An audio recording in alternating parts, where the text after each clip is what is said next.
हरिद्वारे कुंभ पर्वणि पुण्यदे पर्वस्नानस्य संजातः समारोहो अत्र धार्मिकः। हरिद्वार के पावन कुंभ के पर्व में सारे ऋषि मुनि एकत्र हुए हैं और वो गृहस्थ जीवन के ऊपर चर्चा कर रहे हैं। धन्यो गृहस्थ आश्रम कहा गया है। गृहस्थ के द्वारा ही सारे आश्रमों की उत्पत्ति होती है और गृहस्थ आश्रम किसी साधना से कमजोर नहीं है। इसमें भी सहिष्णुता और सेवा की साधना ही करनी पड़ती है, तपस्या ही करनी पड़ती है। और जिन गृहस्थियों ने तपस्या नहीं किया, अपने जीवन को साधने के लिए, अपने परिवार को साधने के लिए उनका गृहस्थ जीवन बिगड़ गया और वो गृहस्थ का जो आनंद था उन्हें प्राप्त नहीं हो पाता। इसलिए गृहस्थ की भूमि पे हमें क्या करना चाहिए, इसका मार्गदर्शन कर रहे हैं। गृहस्थियों में भी इतने बड़े बड़े गृहस्थी हुई। महाराज दशरथ का आप नाम जानते हैं, जिनके घर में भगवान पैदा हुए। राजा हरिश्चंद्र गृहस्थी ही थे। हमारे जितने ऋषि मुनि थे वो सारे के सारे गृहस्थी ही तो थे। इसलिए गृहस्थ में रह के भी वैसे ही साधना हो सकती है जो वन में रह के हो सकती है। और इसमें केवल एक सबसे बड़ी जो समस्या आती है गृहस्थ जीवन में, वो व्यक्ति की जो लिप्ताएं बढ़ती जाती है, उससे यह जीवन बिगड़ जाता है। अस्याह उत्कृष्ट लिप्ताया पूर्ते गृह्णन्ति ते ततः कुकर्माचरणं तत्र प्रवृत्ति आसुरी सदा। ललक लिप्ताओं को, अपनी कामनाओं को पूरा करने के लिए कई बार लोगों को कुमार्ग पर चलना पड़ता है। और यदि हमारी लिप्ताएं पूरी भी हो जाएं, तो उनको पाने के बाद भी व्यक्ति अहंकार के मद में आकर के अत्याचार और गलत कर्मों में प्रवृत्त हो जाता है। रावण के पास किसी संपदा की कमी नहीं थी, किसी ज्ञान की कमी नहीं थी, किसी शक्तियों की कमी नहीं थी, लेकिन इसके बाद भी आकांक्षाएं बढ़ती चली गई और यहाँ तक कि भगवान से ही युद्ध करने का निश्चय कर लिया। ऐसी जो हमारी अनगढ़ आकांक्षाएं हैं वो हमारे जीवन में दुख का कारण बनती है और इन पर नियंत्रण प्राप्त करना बहुत आवश्यक होता है। नहीं तो कितने भी लाभ और वरदान भी मिल जाएं, हमारी तपस्या और शक्तियों से लाभ और वरदान तो मिल ही जाते देव शक्तियों के। पुरुषार्थ करने वाले को अनेक प्रकार के सुख साधन वैभव तो मिल ही जाते हैं।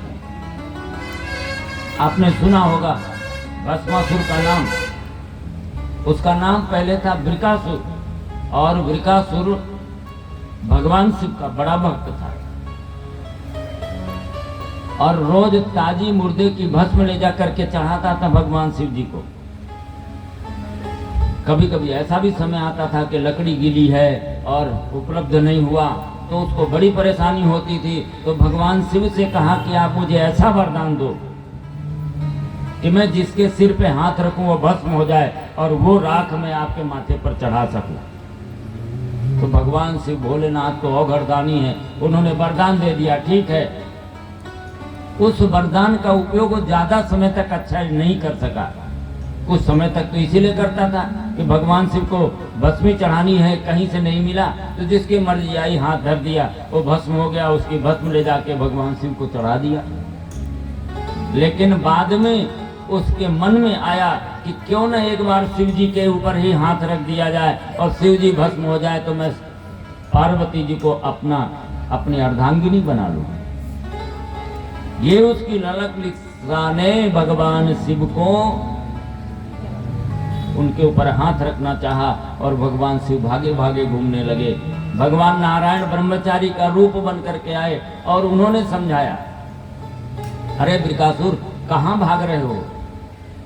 तो वृकासुर ने कहा कि मैं शिव जी ने वरदान दिया है इसलिए मैं उसका परीक्षण करना चाहता हूँ उन्हीं के ऊपर रख करके। तो भगवान ने ऐसी माया रखी, उन्होंने कहा भगवान शिव तो ऐसे ही कुछ भी बोल देते हैं, हमको भी ऐसे ही वरदान उन्होंने दे दिया कि जिसके सिर पे हाथ रखो वो भस्म हो जाए। देखो मैं अपने सिर पे हाथ रखता हूँ, मैं भस्म नहीं हो रहा। और अपने सिर पे हाथ रखा भगवान ने, और वो असुर तो बुद्धि से कम काम करते हैं ना, शरीर से काम करते हैं, उसने भी अपना हाथ रख लिया और भस्म हो गया, उसका नाम भस्मासुर हो गया। वरदान का भी उपयोग व्यक्ति नहीं कर सकता यदि उसके पास देवत्व की पात्रता नहीं है, पवित्रता नहीं है। देव शक्तियां देना तो चाहती हैं पर देती उसी को हैं जो उसको रख सकता है। इक्ष्वाकु के पुत्र दंड ने तमाम शक्तियां प्राप्त की, इतना बड़ा कुल था वो, लेकिन फिर भी वह दुराचार के मार्ग में उतर पड़ा और अपनी गुरु पुत्री के साथ दुर्व्यवहार करता है। और शुक्राचार्य जी ने श्राप दे दिया और वो 10,000 वर्षों तक उसकी आत्मा तड़पती रह गई। और इसीलिए जब चित्रकूट में भगवान राम आए, अगस्त्य जी से मिले, तो अगस्त्य जी ने कहा कि दंडक बन पुनीत प्रभु करहु, उग्र साप मुनिवर कर। आप दंडक बन चले जाइए, वहां आपके कुल के द्वारा ही अपराध हुआ है, तो आप अपने कुल का उद्धार करने की दृष्टि से जाइए और आपके चरण पड़ेंगे तो जो वीरान हो चुका है वो जगह, वो फिर से देवोपम हो जाएगा। और इसीलिए भेज दिया था। तो जो लालसाएं मनुष्य की हैं वो व्यक्ति को पतित कर देती है। नलकुबर की कथा भागवत में आती है। वो कुबेर जी के बेटे थे। अब कुबेर के बेटे हैं तो कितनी बड़ी संपन्नता होगी, साधन होगा उनके पास, लेकिन उसका सदुपयोग नहीं आया। एक दिन नग्न होकर के जल में स्नान कर रहे थे, नारद जी उधर से निकले तो उनको घूर घूर करके देखने लगे। नारद जी ने श्राप दे दिया कि तुम मनुष्य होने लायक नहीं हो। जिसको मनुष्य जीवन की मर्यादा और गरिमा का बोध न हो उसे मनुष्य नहीं होना चाहिए। तुम तो वृक्ष के समान हो, इसलिए जाओ वृक्ष हो जाओ। और वो दोनों वृक्ष होके खड़े हो गए थे। और भगवान कृष्ण जब आए थे उखल बंधन के समय, जब स्पर्श हुआ था उनका, तब उनका उद्धार हुआ था। तो गृहस्थ जीवन में भी तपस्या करके बहुत सारी शक्तियां लोग प्राप्त करते हैं, लेकिन बड़प्पन के चक्कर में, अपना प्रदर्शन करने के चक्कर में, अपने अहंकार का प्रदर्शन करने के चक्कर में उन साधनों का दुरुपयोग करते हैं, शक्तियों का दुरुपयोग करते हैं, धन दौलत का दुरुपयोग करते हैं और अपने जीवन को भी संकट में डालते हैं और दुनिया को भी संकट में डालते हैं। इसलिए गृहस्थ जीवन में मुख्य आवश्यकता यह है कि किस प्रकार से इन साधनों का सुंदर सदुपयोग किया जाए। एक हजारीबाग के किसान का नाम सुना होगा आपने। बिहार में हजारीबाग है। उस बिहार में आम के पेड़ नहीं थे। वो किसान सोचा कि हमारे क्षेत्र में आम का पेड़ नहीं है, हम आम का पेड़ लगाएंगे। और उसने फिर बागान बनाना शुरू किया तो हजारों बागान लगा दिया और वो जिला ही हजारीबाग के नाम से जाना जाता है। एक किसनहारी थी जो गांव में घरों में जाकर के आटा पीसने का काम करती थी। कुछ मजदूरी मिलती थी, उसको एकत्र करती थी वो। एक दिन कुछ लोगों ने कहा कि चलो तीर्थ यात्रा करके आते हैं। तो उसने कहा नहीं, मैं तीर्थ यात्रा नहीं जाऊंगी।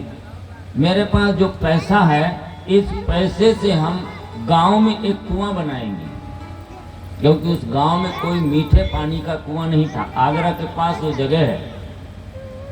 उसने निश्चय किया कि हम अपने क्षेत्र में कुआं बनाएंगे और संयोग से कुआं बनाया, उसमें मीठा पानी निकल आया। उस क्षेत्र का जनता कितनी प्रसन्न होती रही और वो कुआं आज भी है और किसनहारी के कुएं के नाम से जाना जाता है। साधनों का, संपदाओं का कैसे कैसे लोगों ने उपयोग किया और अपने गृहस्थ जीवन को और अपने देश और अपने राष्ट्र को कितना ऊंचा उठाया। महाराणा प्रताप का प्रश्न आता है। महाराणा प्रताप ने घास की रोटियां खा करके और अपने देश के लिए लड़े और जब उनके पास साधन नहीं रहा तो हमारे देश का एक धनवान व्यक्ति जिसको भामाशाह कहते हैं, आज भी किसी को धनवान को कुछ उदाहरण देना होता है तो आदमी कहता है कि तुम भामाशाह नहीं हो। भामाशाह ऐसे व्यापारी का नाम है कि उसने अपनी सारी कमाई हुई संपदा देश की रक्षा के लिए महाराणा प्रताप को सब दे दिया था और उसने कहा था कि एक बार फिर से आप देश के लिए युद्ध कीजिए, और पूरी संपदा दान कर दिया था उस व्यक्ति ने। उसका नाम आज भी अमर हो गया, वो भामाशाह के नाम से जाना जाता है। संपदाओं का लोग कैसा उपयोग करते हैं और अपने गृहस्थ जीवन को धन्य बनाते हैं। गृहस्थ धर्म का परिपालन, गृहस्थ धर्म का परिपालन ऋषियों की बनी व्यवस्था है, ऋषियों की बनी व्यवस्था है, ऋषियों की बनी व्यवस्था है, ऋषियों की बनी व्यवस्था है। वह सच्चा योगी कहलाता कर्तव्य रहता है, वह सच्चा योगी कहलाता कर्तव्य रहता है, वह सच्चा योगी कहलाता कर्तव्य। जो सद्गृहस्थ अनुशासन को,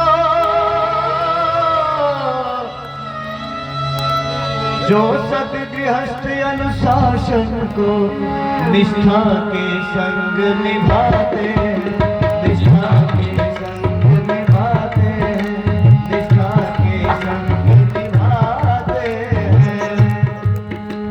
वे सुख संतोष श्रेयस सब अपने जीवन में पाते हैं, वे सुख संतोष श्रेयस सब अपने जीवन में पाते हैं, संतोष श्रेयस सब अपने जीवन में पाते हैं।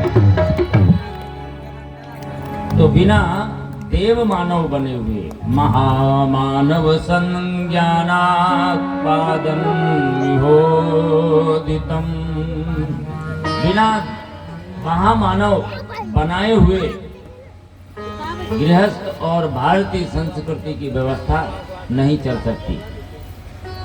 हमें अपने राष्ट्र को चलाना है और अपने गृहस्थ जीवन को चलाना है तो उसके लिए आत्म साधना करनी पड़ेगी, क्योंकि बिना आत्म साधना के न लोक साधना हो सकती और न अपने परिवार की साधना हो सकती। हमारा गृहस्थ जीवन भी महत्वपूर्ण नहीं हो सकता है।